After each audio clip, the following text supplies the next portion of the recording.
Oh boy, Rondé, things are looking a little dire for the Bucs right now. Are we in a code red situation? Yeah, no. Or am I with JB Buno Vecna? Oh man, are we in the upside down? If you're the Bucs right now, it feels like I sure hope not. Panic button initiated. From the Stream Center, this is the Rondé Barber Show, sponsored by Advent Health and Renewal by Andersen. Here's your host, JB Buno, and Hall of Famer Rondé Barber. All right, JB. There may have been some bad things over the weekend, but a good couple of things. Yesterday, at least, I went to the USA-Uruguay match at Raymond James. 5-1. That was awesome sight. Wow. They're going to win the World Cup. They're gonna USA! I'm saying it here first. They're going to win the World Cup in America. Also, I'm wearing my Valspar stuff. Oh yeah, represent. Hit the applause button for Valspar. Yes, tickets went on sale yesterday, everybody. Join us March 16th through the 22nd.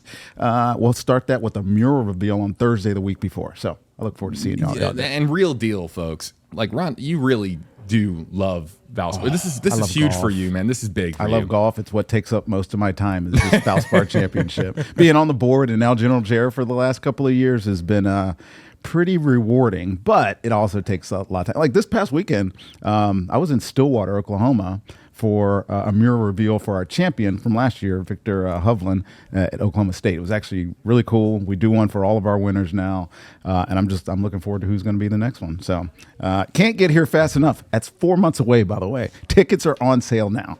That's great stuff. Valspar, represent. Represent. All right. Speaking of tickets being available, Bucs. Oh man! Get your tickets now to see the Tampa Bay Buccaneers. Yeah. Wow. After 2 defeats, JB. I mean, hopefully, when we have the Ring of Honor game, which is the next home game following this weekend's game at the Los Angeles Rams. We play the Cardinals, where Simeon Rice, by the way, is going into the Ring of Honor at the end of the month. Get those tickets. I'm sure they're still out there. But yeah, the Bucs falter, man. I was fortunate enough to be at this game. And it was exciting for a while, especially at the time when it felt like it was going to be a shootout and the last team with the ball was going to win. Right, midway through the third quarter, I looked at Gene. I was doing a game with Gene Deckerhoff, which was awesome, by the way, JB. I mean, the dude's a legend. He's got so many of my calls when I was playing. Yeah. And just to be sitting beside him and calling a game was Legend next to legend. It was pretty awesome. Yeah. But anyways, I thought it was going to be a shootout. I was like, all we got to do is get the ball last. And of course, we faltered. The Bucs defense giving up 44 points, man, and dropping to 6-4.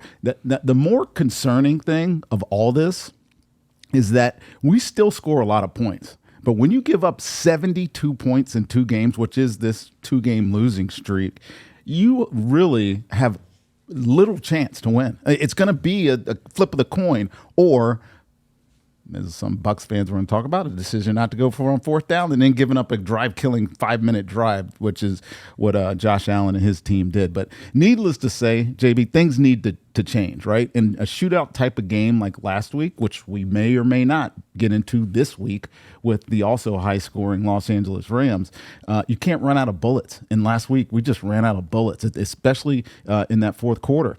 Courage to call a 4th down play, maybe one. But bottom line, I don't hate the decision to punt in that situation unless you have a defense that's playing really well. And guess what? Our defense was not playing really well, which we'll also talk about here in a little bit. But let's take a look, because I know you want to panic, right? I'm sitting over here staring at Garrett. Garrett is panicking right now. There's a lot of nerves in here pure right now. panic form. But let's look ahead real quick. I know our schedule. This is a tough stretch, right? We knew it. We didn't expect New England to be a tough stretch, but as the schedule says, I mean, they're 8-2. They're leading the NFC or AFC East. Play the Bills, then we go at the Rams. Toughest test remaining on paper, right? And then you get a run of winnables. Cardinals, Saints, Falcons, at 3 straight home games, and then at Panthers, at Dolphins, Panthers to finish. And I know you were joking with us off air here just a second ago. You asked Scott, and myself. If we're going to be playing for the division in Week 18 in that final game, and you guys were all so confident that it wasn't going to come down to that final game in the regular season, and all of a sudden, that look, Carolina winning against Atlanta could be massively significant as this season plays out, depending on which Bucs team starts to show up in the next few weeks. I couldn't agree more. But I think the best thing of all of that, though, is that no matter what happens this weekend, whether we go out there and upset the Rams, I think it's 5.5, maybe 6.5 points right now, if you're into that type of thing. At the end of the day, in December, we'll get a chance to control our destiny, which I think is most important. Because we get to play Carolina twice, it's a good thing. Now, a better thing would have been Raheem, my boy Raheem, and his Falcons beating Carolina last week and leaving them, a game and a half below us. They have yet to have their bye, if you're looking for clarity there. So they still have a game in hand, if you will, on us. But I think the question we're asking ourselves, JB, is it time to panic? And so, is it? I'm asking you, is it? Well, let me get your opinion first. Are you panicking? Is your heart rate up? I mean, mine's up because I'm drinking a Celsius right now. But is your heart rate up when you think about the Bucs? Let me tell you, I love the plug, by the way. Yeah, that's pretty great. Here's the thing with the Bucs right now. I actually think that we're in a tough part of our schedule. Here's my biggest area of concern. There's so much injury we're getting to this later on the show. Yeah. There's so much injury uncertainty. Where is Bucky Irving? When do we actually expect Mike Evans back, Chris Godwin back? What's up with Hassan Reddick? There's just a lot of injury mystery right now. This team, you could just get the vibe, desperately needs reinforcements right now, and we don't really have any idea as to when these reinforcements are going to arrive. I know that Bucky's been cited at practice, and believe me, he's needed, but we really don't have any idea when they're going to start to show up. I think that's probably why when I was preparing for this show, I was like, I'm not in a full-blown panic yet. Our fingers over the button. How about that? I am very uncomfortable. I'm fidgety in my seat right now. When I watch the games, I get fidgety. When I watch the replay of the game, I'm even more fidgety, even though I know the outcome of the game. I'm like, this doesn't look right. I think why I'm not in a full-blown panic is because we're in the NFC South, right? Dropped 2 straight. The division is still winnable, right? And we've been on many runs. We've been on these swoons before. I hate saying that, but we have. We've done it like every year of Todd Bowles. But we've been on many win streaks right after, which I think we're very capable of doing. This is why I talked about the strength of schedule here coming up. But the real feel for me on this Bucs team right now is that they can win any game and they can lose any game. And that's, unfortunate if you're a Bucs fan like Garrett is over here, really wanting us to be dominant and pushing our way into. But that's the entire NFL. I think the benefit and why I'm not panicking as much is because that is how the entire NFL is. There's a lot of mediocrity in the NFL right now. 100%. More than the average year, there's no doubt. You know what? I'm glad you used that term, JB, because everybody wants to call it parity. In reality, it's mediocrity. There isn't a lot of dominance, right? And that means there's not a lot of great play, right? I mean, our problems are real. For sure, they're real. But are they mid-season fixable? I mean, Dr. Rondé segment's coming up here in a little bit.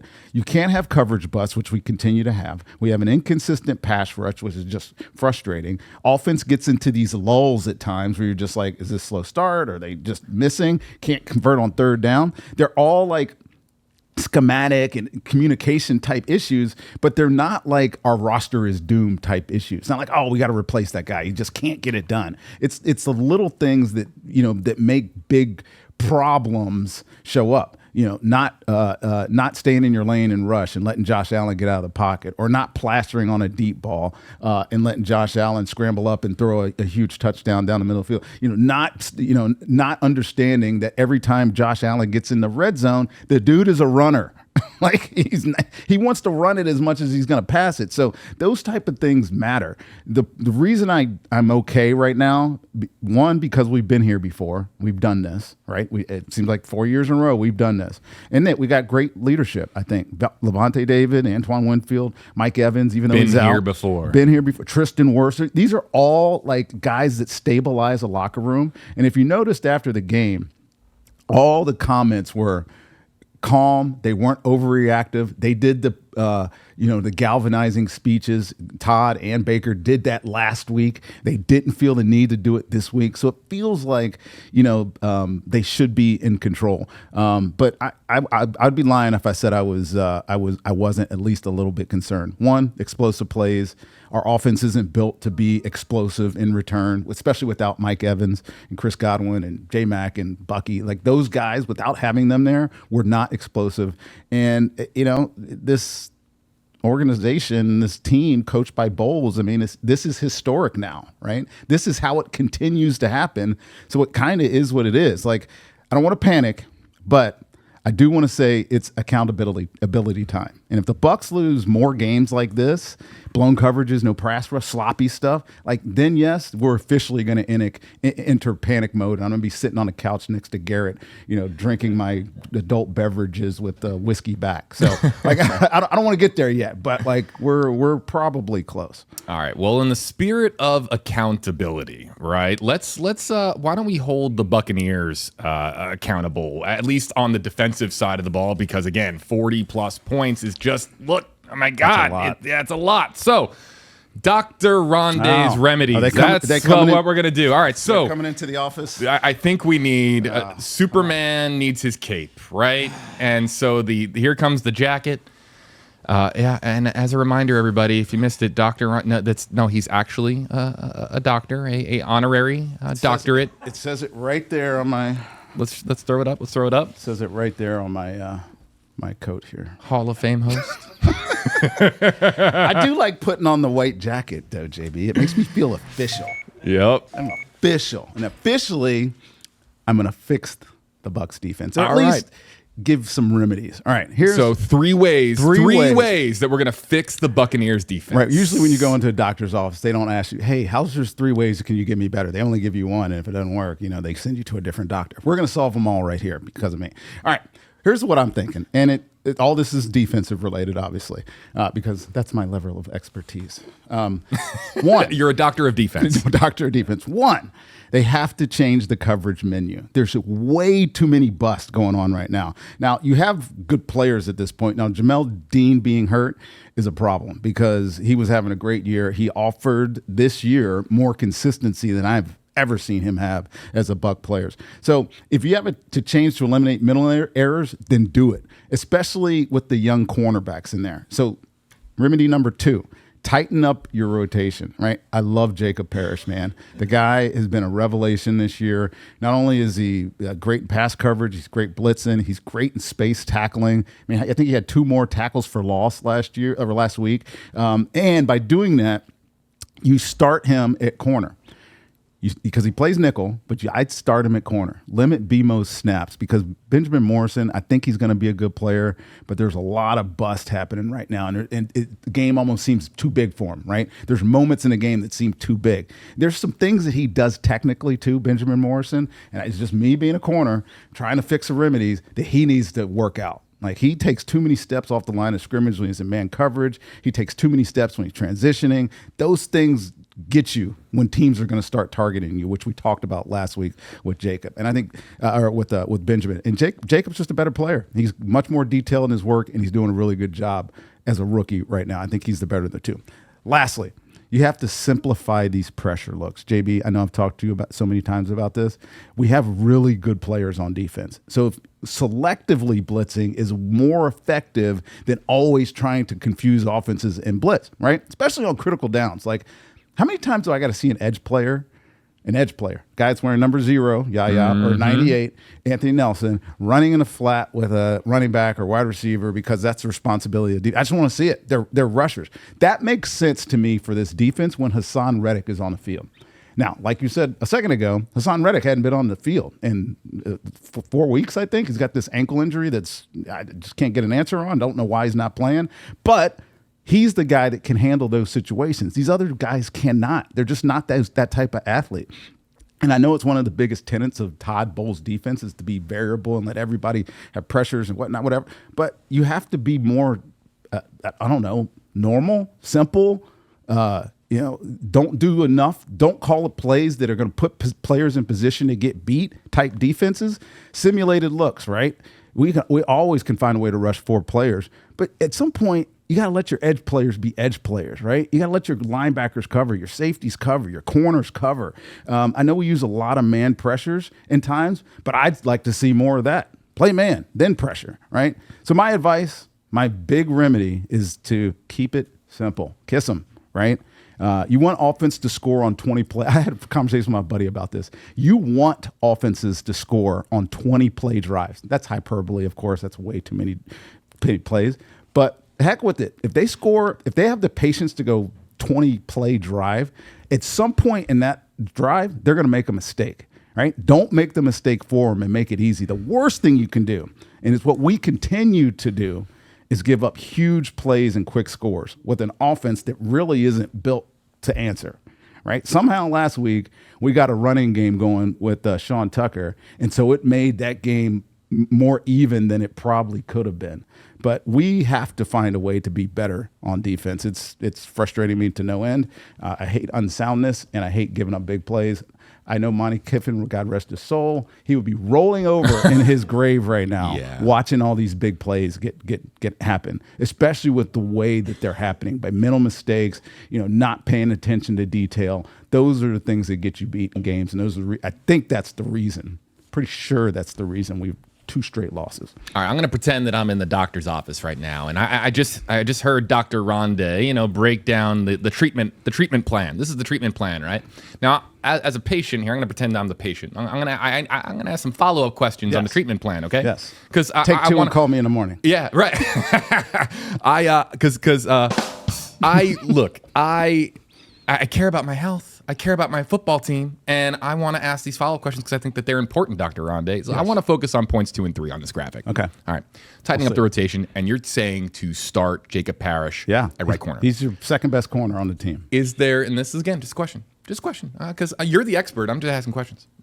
Is there an argument to be made that Parrish has excelled so much at nickel that playing him at a position that isn't his area of expertise is not the best way to attack this? When Benjamin Morrison, drafted with a second-round draft pick, you got to get he's got to get fixed rather than just we'll fix it in the offseason, right? Good question. It's a good question, and this isn't a discussion point unless Jamel Dean is hurt. So this is born out of pure necessity. This is born out of necessity. I would rather see Jacob Parrish start at corner and then move inside and play nickel than put BMO out there, who continues to have these little technical and mental lapses, right? You have to have so much confidence in Parrish, though, because if he goes out there and he regresses, that's... I do. I really do. You do? I absolutely do. And and it's not because I'm biased towards him, because he plays the game just like I used to play it. Mm-hmm. Yeah, maybe. Yeah, no, maybe. he's certain. No, maybe. That's high praise, by the way, for Parrish. But the kid has got an IQ. When I'm taking notes, and I'm like, man, look at his IQ. I write down notes. Look at his IQ. He got unlucky in that game at the end when he got that face mask penalty, because the guy was blocking him and he tried to reach around, and you don't know what you're going to grab. So he got that penalty that extended that drive, which they may have kicked a field goal there. But at the end of the day, it was a great play by him until he got the face mask. I see so many types of plays like that from him. I would rather see that on the field than a guy that's somewhat struggling to adjust into the game right now. And again, last week I talked about BMO, how well he was playing in the preseason, but the last 2 games, he's been an issue, man. Yeah. It just is what it is. I think he's going to be a good player, Benjamin Morrison. He's got all the technical skills. He's got ball skills, but he has the urgency. There's just little things that he's doing that are getting you beat. I don't want to see that on the field. All right, what's your point on point? Yeah, so really quickly, I find Parrish to be one of the most fascinating Bucs these days. We had Levante on, and Levante telling us, look, Parrish is quiet. Yeah. What's interesting is you're saying he's a high IQ player, and he's just a quiet player. But he's about his job. He goes about his business, man. So nothing wrong with that. Parrish clearly becoming one of the most important cogs in a Buccaneers defense that needs to turn things around. Okay, so my point with him and Tyke Smith. Yeah, can't not say that enough. By the way, Tyke is an All-Pro this year. Holy cow! All right, simplify pressure looks. Okay. You want the Buccaneers to simplify. All right. That isn't I don't even know if the word simplify is in Todd Bowles' vocabulary when it comes to his schemes. Right. The whole point of a Todd Bowles defense is to be sophisticated, right. is to throw complex looks at quarterbacks. I'm glad you asked me. And so you're saying don't be a Todd Bowles defense, simplify things. I'm glad you asked me. If Todd Bowles is right here right now and you said, Todd, you need to simplify things, he'd be like, that's not what I do. I feel like that's what he would say. I don't know how to do that. Yes, he does. He knows how to get opportunities on the field where he has 4-man rushes with your 2 defensive ends, your outside linebackers as rushers, right? My point is we create so much chaos. We try to create so much chaos in our blitz schemes and who's coming, whether it's a linebacker, whether it's a corner, whether it's a safety, and then we try to drop defensive ends, edge players out in space, and they're cover guys then. So if you're playing cover 2 and you have the edge guy, say it's Yaya Diaby, dropping to the flat as a flat defender, the job that a corner would do in a simple defense, he now has responsibilities of a flat defender, okay? You may be blitzing a safety and the corner's rotating to the half field, linebackers dropping to a seam, whatever. It's all jargon that I'm sure a lot of people don't understand, but mostly you're putting a player like Yaya in a position where he's playing either a corner responsibility or linebacker responsibility, and it's not what he does well, right? If you would have asked Simeon Rice to play in this defense, Simeon Rice, every time he would have called some of these looks, these pressure looks, he would have walked off the field and said, "I'm a rusher." Yeah. Right? Simeon did it once or twice a game, but you just can't major in it. And we major in it, and they're at crucial times in games. If you remember, if you go back and listen to my rant, at critical parts in the game, you got to be simple. The Philadelphia Eagles were the most simple defense in football last year. They rushed 4 every time. They played 3 deep or 2 deep or quarters or man. That was it. Every blue moon, they would bring some sort of 5-man pressure, maybe a 6-man pressure. On the touchdown, on the second to last touchdown in this Bucs game, it was the TD that burned us right before the half. Actually, it wasn't the second last. It was the one that burned us for the half. 3rd and 4. We end up playing cover 0, right? And they run that little screen to Johnson, and he splits us because everybody's committed. Everybody's on one-on-one. And because they had 2 blockers unaccounted for, because we were bringing everybody, it was a cakewalk to the end zone. They run to the end zone, go to the locker room with a touchdown right for the half, and then get the ball, right? Thankfully, I think we had like a 50-second drive and went down and kicked a field goal to kind of mitigate some of that damage. But we do a lot on defense to bring pressure, just like Brian Flores does with the Vikings. It's basically you live by the gun, you die by the gun. And as this team has shown the last 2 weeks, we can't keep living that way. It'd be fascinating. We're about to play. We're going to talk a lot about the Rams here coming up. Of course, a Sunday night football affair. But it would be fascinating if Matthew Stafford, a veteran in this league, was preparing right now for some really sophisticated, topsy-turvy Todd Bowles looks, and then it just ends up being a simple defensive scheme instead. Dr. Rondé, I appreciate the treatment plan. Would you give me an expert? I know that you are a doctor in the school of defense, but maybe, just maybe, would you be kind enough to give me a quarterback opinion on a man here that some Bucs fans believe has either moderately or seriously regressed in recent weeks, and that being Mr. Baker Mayfield? I don't think he's regressed. I think he's trying to force some throws. Actually, the interception that he threw last week, I was really like, oh my God, I can't believe he threw that. But the guy, Cole Bishop, that safety, who's having a great year, by the way, he might be an all-pro safety right now. He was covering somebody else. It was very similar to Tyke's interception last week against the Patriots. He was covering somebody else. He was actually covering a crossing route by Sterling Shepard, for whom he was way behind. Baker could have thrown the ball to Sterling Shepard and it would have been a first down catch. But Baker was scrambling, pulled out, and he looked up and he saw Mecca running away from his corner. And he started to force that ball there. And as soon as he let it go, Cole Bishop, number 24, was just like sitting there because he was so far behind the guy he was supposed to cover. And he actually made a great play. But initially I was like, oh my God, what a terrible throw. In hindsight and review, wasn't a bad throw. He was going to be a completion to Emeka if 24 wasn't there. He just didn't see him. Now, is he regressing?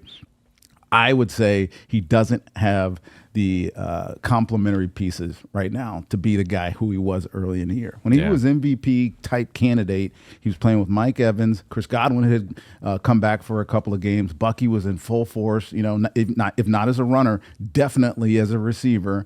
Emeka was, taking the world by storm as the second/third receiver, whatever he was those first couple of games. But guys are not running wide open, dude. I'm telling you, the tape does not lie. He is not having a lot of options to get rid of this football. And until this past week, he wasn't running it. And I don't know if Baker was hurt or if he just had taken too many hits.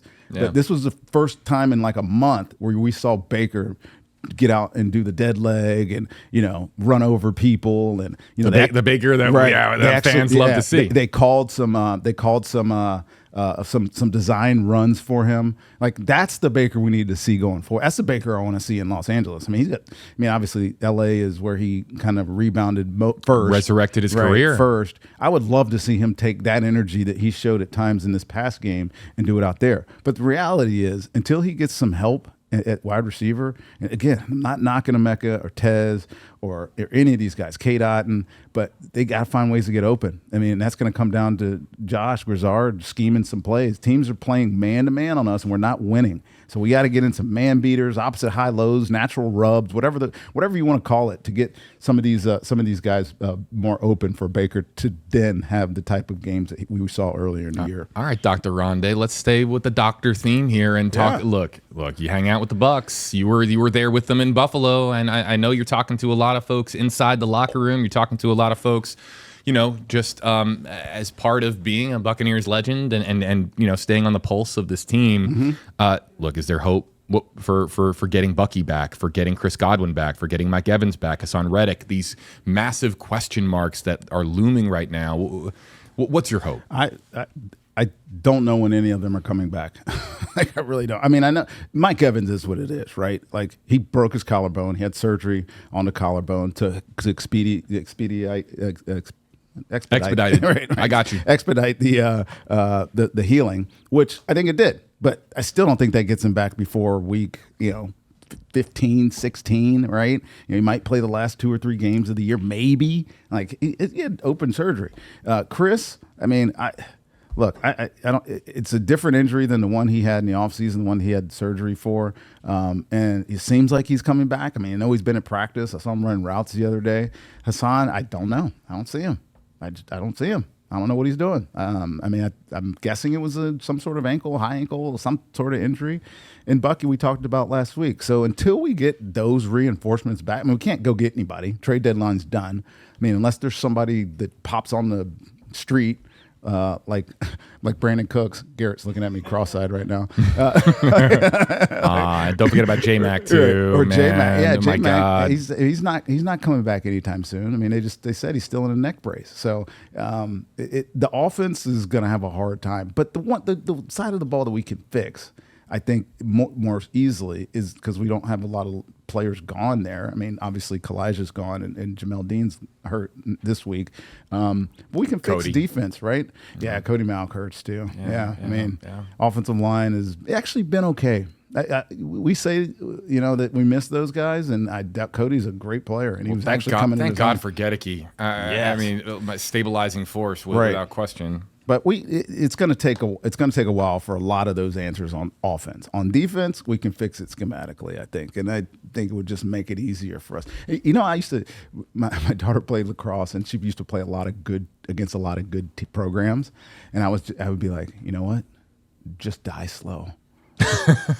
don't let them eat you up early, because then it's over. If you can't chase them down, like if you don't got the speed or the athletes or however you want to cliche this to chase them down, just die slow, man. And we just can't continue to give up the huge chunks of plays on defense and die fast and then hope that like last week, Sean Tucker has, the most dominant rush game of the year, which was not out of the blue. You remember last week I called this.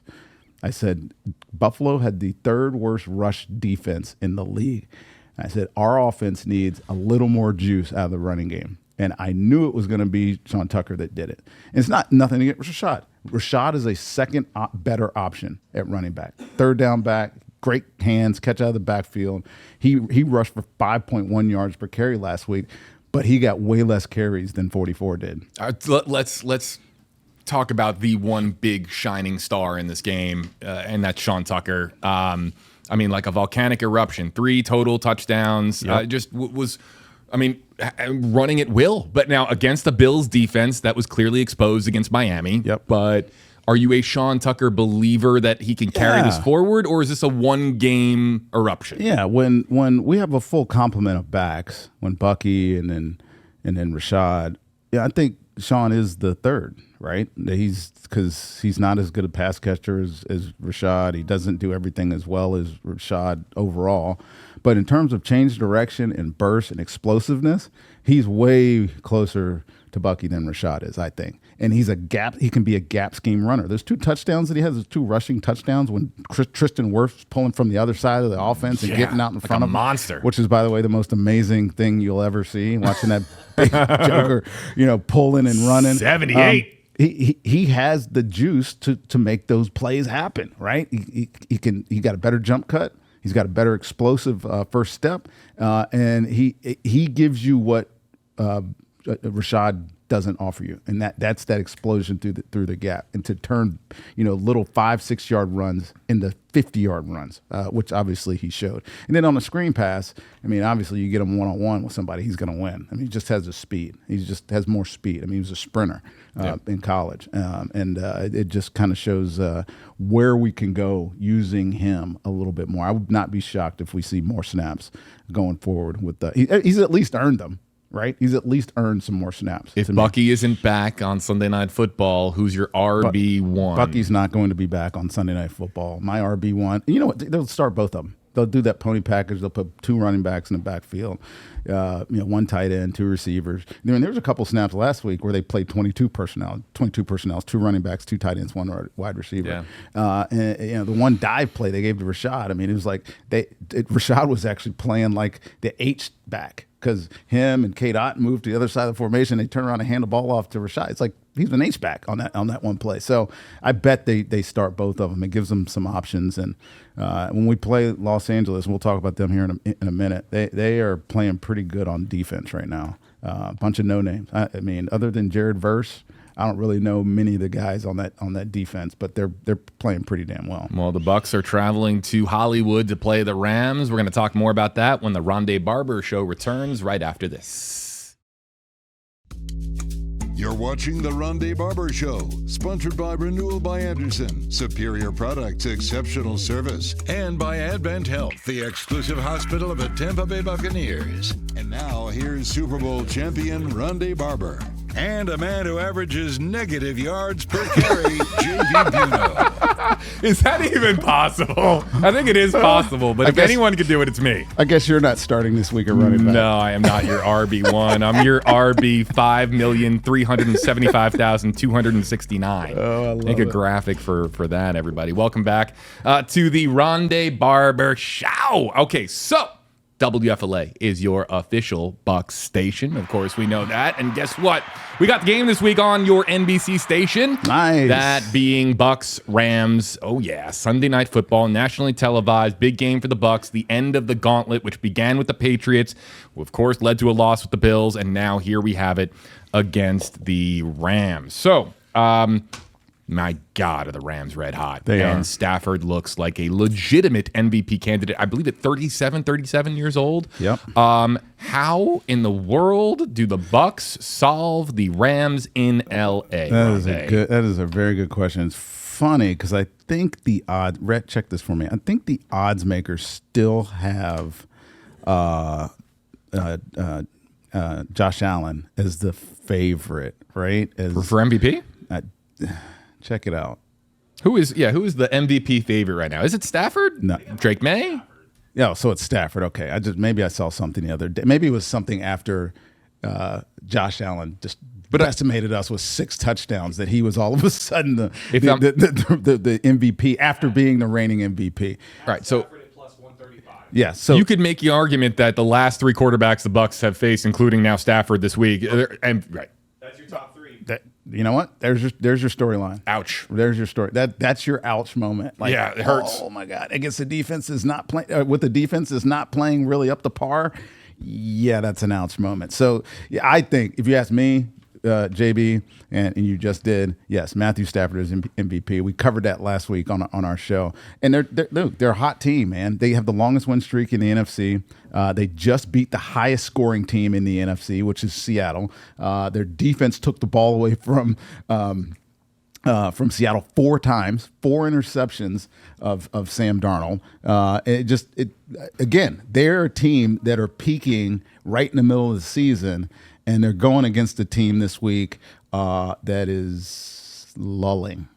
Yeah, I think that's a very kind. I think that's a kind word, Right. lulling. But So- it's so funny because I remember we talked about it before the Patriots game in our episode. We talked about, look, you need to win one, and it would be great to win 2, Yes. but one of the games, Patriots, Bills, Rams, in this gauntlet.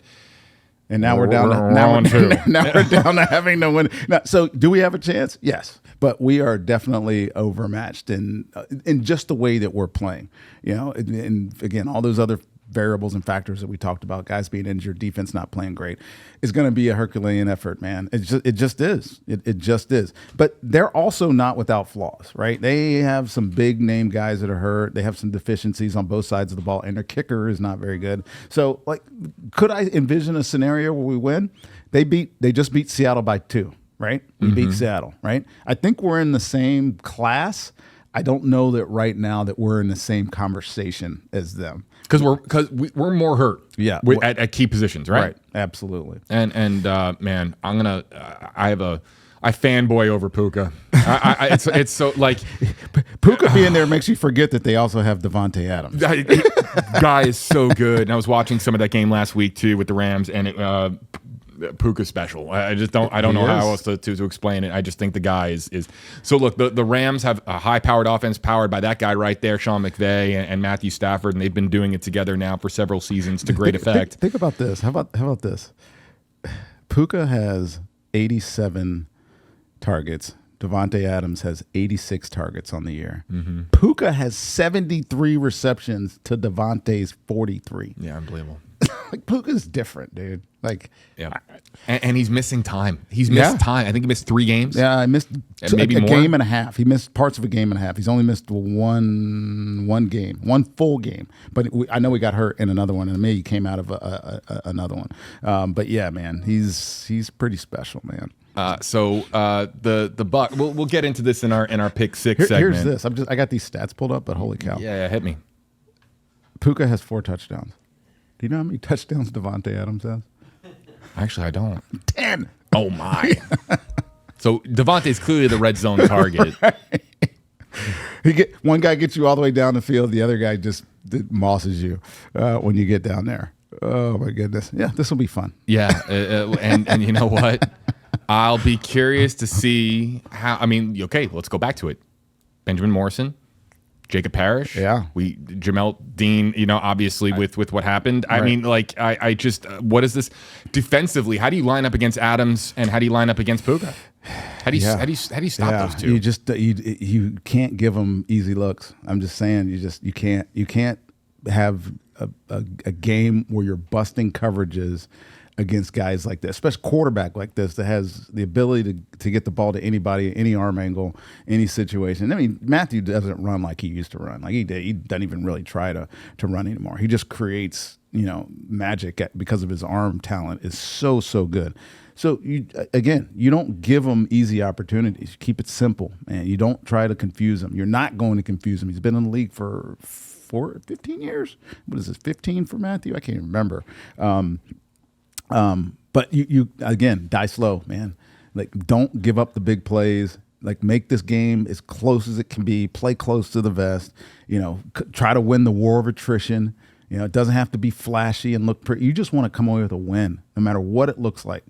Find a way to as get ugly a as it has to be. Whatever. I would be fine with a 15-12 victory on the road. I want to get one NFL headline in here. Let's try to get this in, Rondé, because these are two of the biggest names and personalities in the league, with Jamar Chase with the Bengals and Jalen Ramsey. Of course, I think is Ramsey playing? He's not even playing corner right now. Didn't He's they playing move both? He's playing a little bit of both. He's playing some safety too. He's playing nickel, safety, and corner. So he mostly starts at corner. So, and folks, if you've been living under a rock, the Jamar Chase spit gate, if you will, seen in video, spitting in the direction of Jalen Ramsey. Jalen Ramsey taking a swing and being ejected from the game against the Bengals, and of course losing a key piece for the Steelers on the defensive side of the ball. Didn't matter in that game, right? Yeah, right. The game was done by that point, or I think it was done. I wanted to ask you a question on this show, on the Rondé Barber Show. Has Rondé Barber ever been spit on in a game? No. And like this is now. Well, we had was it Jalen with the Eagles? Jalen Carter. Thank you. Against Dak with Dak. With Dak. First game of the year. What's up with all the spitting going on in the NFL right now? Well, why is everybody spitting on each other all of a sudden? It's a thing now. Yeah, it's a thing. Was it a thing in the 90s, 2000s when you played? You know what? Probably. I remember an incident that happened in one of our games. It was one of our players that supposedly spit on somebody. I don't remember seeing it. I never saw it. There was no high def 4K video of it. Like instant slow mo replay of the spit. Like Jamar was. I mean, Jamar trying to deny it for a minute, and he's like, "No, we got you, buddy. You're suspended." Hey, look at it. Look at it this way. I don't know how I reacted, but I do not blame Jalen Ramsey. You probably would have done the same thing, right? There's very little chance I wouldn't have done the same thing, right? How do you keep your cool there? I mean, it's just ridiculous. And I know there's a lot of jabbing. And Jalen talks now. He cannot help himself. He's got an enormous personality. Nice guy, by the way. But when he's on the field, that dude is chatterbox, man. And Jamar's probably no different, especially he's frustrated or losing. You know, Jalen's probably telling about himself. And, you know, the least respectable reaction is to spit on somebody, right? You could push him, and Jamar denied it, but then the video showed him spitting in the direction. It's just too damn disrespectful, man. I'm just curious. Did no one spit on Rondé Barber because you were known as like being a classy player, Like you wouldn't do that, or like what? Like what? Or is it just a different time? Like what? I know you're okay. I just didn't. I know you were hyper competitive. I know that. We know that about you.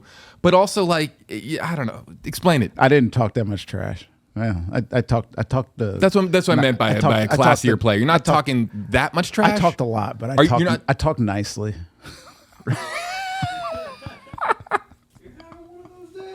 Yeah, you're having one of those days. You know what I mean? Oh my God.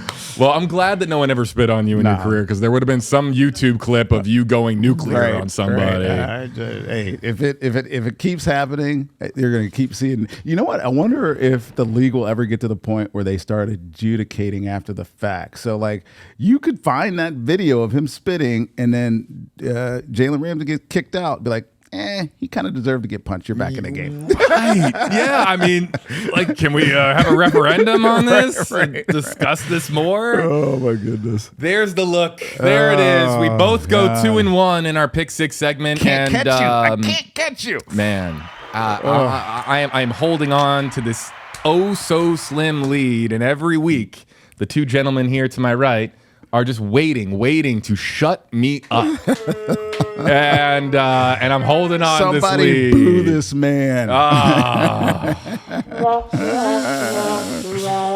It's the Rondé Barber Show, but if this continues, we're going to call it the JB Buno show. I don't know. All right, so I'm 18-12. I'll happily be your guest every week if we do have to change the name. Classy guy here, you guys. 17-13 for Rondé, 18-12 for me. I might spit on you every week.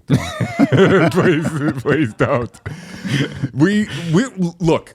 We both deserve a round of. We're both doing well. Doing all right. right. We're doing it 18 and 12, 17 and 13. We're both way above 500. In this year's NFL, I mean, getting 17 right and picking 3 every week, that's pretty good, man. And to be honest with you, there's only, and Rhett knows this very well. The only reason you're ahead of me is because you picked the Bucs to lose when they've lost. No, yeah. One more trombone because I'm the killjoy on this show. I'm not very popular. All right. So it's the Rondé Barber Show. It will never be the JB Buno Show. And with that being the fact of the case of the matter, you get to decide. Do you want to make your picks first or second this week? I'll go first this week. All right. Let's see if I can change. See if I can change the dynamic here. All right. First one for me, and this is my favorite. I wanted this one. I know you did. I'm glad I got it before you did. You did. You got in your picks first. Yes, I got my picks in first. 49ers at home versus the Panthers. I just can't buy Carolina. I know they're real and they've got the same number of wins as we do, but come on, dude. It took Bryce Young having a career and Carolina passing defining day for them to beat Atlanta last week, and I just don't think it's real. Purdy came back and looked like the Shanahan offense that we've seen. C-Mac is like making a run at Offensive Player of the Year again, by the way. Oh, my God. The guy is unbelievable. Like, I think with Purdy, I know they got probably worse injuries than we do, the San Francisco 49ers, but I think they are a much more complete team than Carolina, and they're playing, and they got to go all the way to Santa Clara. Give me the 49ers at home. Not to mention, we're rooting for the Niners. We need to keep the Carolina off our backs. We're rooting against Carolina. All right, my dog. Oh, my God. Is this? Texans am I really seeing this? At home versus the Bills. The Bills that just saw Josh Allen go loco. 6 total touchdowns accounted for, 3 rushing, 3 passing. Look, the Houston Texans have the number 1 defense in the NFL. Does anybody know that? Does anybody know that? No, I didn't know. The Houston Texans have the number 1 defense in the NFL. They're also very good against stop the run. I think they're top 5 against the pass. They'll have answers, because I like DeMeco Ryans, and he does smart things. Mm-hmm. They will have the answers that we did not. Right, Josh Allen, obviously, we just watched him go off on us, whatever it is, but he struggled like 2 weeks ago. He struggled for a large part of the season in some games. They don't have good enough wide receivers. You stop James Cook, you prevent Josh Allen from being Superman. You win games versus the Bills. Josh Allen missed a couple throws against the Bucs. I know. Let's call it what it is. Two or three of them. Yeah, two or three of them wide open. So I'm calling this dog at home, Texans. Wow, that's going out on a limb bit here. All right. Can we get a drum roll sound effect in here? Because if there was ever a week where he was going to break the streak and pick against the Bucs, this would be the week. I hate to do it. After a cold day in hell in Buffalo, we're approaching that despair that feels like an inevitable swoon. But I'm staying true to my loyals. Bucs do it on the road. Wow. I'm not doing it, JB. Not doing it. And shock the Sunday night football audience. All right. Man, let's see. All right. So there's the picks for Rondé. I'm up. All right. I wanted the Niners as my favorite this week, but you that's know, a good one. You got a good drill. One. Early bird gets the worm with Rondé and I. So, look, no Jamar Chase. We talked about it. Yep. Spitgate. He's out. 1 game suspension. Patriots on the road. Yep. Look, there's a lot of Joe Burrow. Will he, won't he come back in the weeks ahead sort of questions. I just think that the Bengals right now are ripe for a loss, and the Patriots. The shine is off Joe Flacco. Yeah. The shine has that's what happens, right? There's a couple of games. It was the same with Fitzmagic. Like a couple of games. It looked like a Hall of Famer, and then all of a sudden he regresses. Maybe he shouldn't go to meetings or go to practice at all. They just show up and play. Like he did it. That somehow has worked for him. I have the Patriots on the road in Cincinnati. Very much agreed. Oh, look at your next one. All right, yeah, my dog.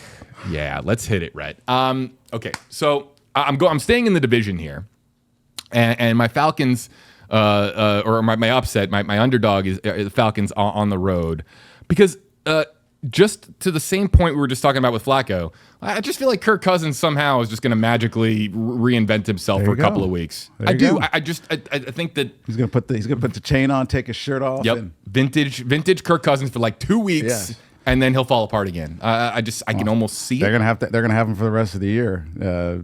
Michael Penance was having season-ending surgery today, so that's Good news is, if you're a Bucs fan, we'll get to see Kyle Trask on the sideline when they come to Tampa, because they just signed him. Yep. The Falcons just signed Kyle Trask. Yeah. And so the Falcons, it's interesting about I think Rhett sent us the tweet before like just being in quarterback hell. It's just, my goodness. Right. To go from But yet you Cousins have, to Penix to Cousins. you have them beating the Saints. Right. I do. I think that somehow, because of just how unpredictable this whole drama is with the Falcons, that Kirk Cousins puts it together for at least one game. I can't disagree. In New Orleans. I'm not disagreeing with that. And then I will embrace the villain role on this show. You are what you are. Oh, man. Next week we need to have people throw tomatoes at me or something. Right. He is Vecna. I am Vecna. You're the this upside week. down villain. I am Vecna Right. from Stranger Things. Oh, there's the red. There's the red on cue. I am the villain in this equation, and I have the Rams winning as predicted. They're the favorite. All right. Well, Rondé, catch me this week. YouTube comments. I want to hear from you guys, man. Let's hear it. Find out. I want to hear about Dr. Rondé's treatment plan for the Bucs defense. YouTubers, I want to know, all the YouTube audience, members out there. I want to hear who you like with these picks. Let's hear from you, because we love you guys, man. The Rondé Barber Show will be back right after this. It's time for you to Ask Rondé, sponsored by Advent Health and Renewal by Andersen. We got a 2-for-1 on Ask Rondé this week. You can send in your video questions to AskRondé.com to be on the show. We also took questions from the Buccaneers draft party on draft night, where we got so many great questions that we sprinkled them in over the course of the season. And in the queue, we have Sophia and Grace. I'm Sophia. And I'm Grace. And my question to you, Rondé, is how does it feel to be in the Hall of Fame after Buckified Bert? Rondé, I'm actually curious. How does it feel that your brother, Tiki Barber, is way better than you at football? Oh my God! my God. I'm getting roasted on my own show. Oh my goodness, Sophia and Grace, just like one after another. Wow. All right, we're gonna have to go find these girls. I'm gonna have to have a confrontation. No, They might not be that far away. Right. Buckified deserves to be in the Hall of Fame. He's the best ambassador we've ever seen around here. Although there's some guys taking a run for his money, if you will, trying to become like him, but nobody's better than him. It's pretty awesome though that the Pro Football Hall of Fame recognizes super fans, other contributors to the game, whether it's because assistant coaches don't get in the Hall of Fame, video guys don't get in the Hall of Fame, but yet they still recognize them as having Hall of Fame type careers. So to put people that represent the Bucs from the sideline, fans or whatever, I think that is unbelievable. So it feels awesome, because I remember playing and seeing Buckified in the stands, and you always knew it was a big game when he was there, and loud and boisterous and energetic. Exactly what you want. That's exactly what you want. Now, Tiki being a better player than me, let's get to it. now that is not even up for debate. Can I? Yeah. So let me ask you this. What does and I don't know, your Thanksgiving plans are coming up on Thanksgiving. If you and Tiki are at the same table, the families are in the room for Thanksgiving dinner. We are going to be. We are going to be Oh, together. you are for this year? Thanksgiving next week. Okay. Yeah, Okay. So who's at the head of the table, man? Oh well, him. It's his house. But I will be sure to bring my certain attire and my two celebratory rings that I have that he does not have. He does not have a Super Bowl ring, and he does not have the Ring of Excellence. What's the Hall of Fame ring? Does Tiki bow at your feet? No, he does not. Come on, man. He does. He definitely does. Got to get him on the show. We definitely will. YouTube, do we think we should get Tiki on the show? Absolutely. That'd be a fun show. We should definitely get him on the show. Yeah, we could do a morning show with Tiki. That'd be awesome. We need wake him up. Well, actually, we should have had him this last week when they fired Dayball. Oh yeah, would have been a good talker. A lot going on with the Giants. Right, and then you get him this week and talk about James. We'll get him on. Yeah, but no, he's not better than me. That's ridiculous. Do all the all the kids, your nieces, nephews, everyone in the family knows who's the who's the man? The whole family's only been to one Hall of Fame induction. Oh man, Tiki, open invitation. Yeah. Duh, of course. We'll get Tiki on. Yeah, it'd be great. And with that, this week we draw. Again, folks, as he draws the name and the prize, submit a selfie video question to AskRondé.com. You get to be on the show, and your name gets auto-entered to win some signed merch by the Hall of Famer, host of this program, Rondé Barber. Hey, Rhett, I got an easy name to pronounce today. Full-size football. All right. These are the good ones. That's a good prize right there. Football, man. And the winter Not one of the mini ones. Not one of the mini ones. A full-size football. Full-size one. James Hill. Oh, my goodness. Yes. Wait a minute. We have a repeat winner. I think that is against the rules. Somehow people keep getting names in there as duplicates. James already won. We already pulled his name. All right, next one. I can call him James Hille. Noah Miranda. Noah Miranda, the real winner this week. Go, buddy. Yeah. Noah, we'll be reaching out to you. Be sure to whatever phone or email you submitted, we're going to have it handy to contact you about your full-size signed football signed by that man right there. The one, the only. A lot of things got done today, JB. It was a fun show. A fun show. Lot to break down, folks. The Bucs at a critical point in their season. The Rondé Barber Show. Be sure to follow us on the WFLA YouTube page, the Parker Street Agency YouTube page. Give a follow, a subscribe, a like, a comment. We want to hear from you guys. Really appreciate, of course, everybody joining us here from the Stream Center at WFLA.